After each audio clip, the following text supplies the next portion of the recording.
আ quite place day 1 সিনেমাটি আন্তর্জাতিকভাবে মুক্তি পেয়েছে ২৮ জুন। একই দিনে বাংলাদেশের স্টার সিনেপ্লেক্সেও মুক্তি পেয়েছে সিনেমাটি। সিনেমায় অভিনয় করেছেন Lupita নিয়ংও, Joseph Quinn, Alex wolf সহ আরও অনেকে। একপাল ক্ষুধার্ত এলিয়েন থেকে বাঁচতে ফার্ম হাউজে লুকিয়ে থাকা একটি পরিবারের গল্প নিয়ে নির্মিত হয়েছে সিনেমাটি। একটি শান্ত স্থান কিভাবে ভয়ঙ্কর অশান্ত হয়ে ওঠে প্রাণঘাতী এলিয়েনদের আক্রমণে, সেই গল্পই উঠে এসেছে সিনেমার গল্পে।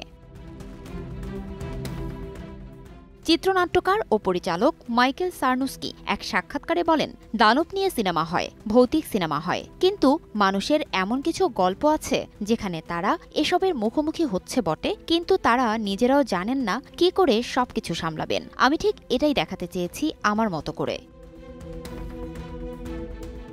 নগদের কাছে সব গ্রাহকই প্রিয়, তাই তো সারা দেশে ক্যাশ আউট চার্জ সবচেয়ে কম। আ কোয়াইট প্লেস সিরিজের তৃতীয় সিনেমাটিতে পৃথিবীতে এলিয়েন আক্রমণের প্রথম দিন দেখতে পাবেন দর্শকরা। ফারজানা লিনা, সময় সংবাদ।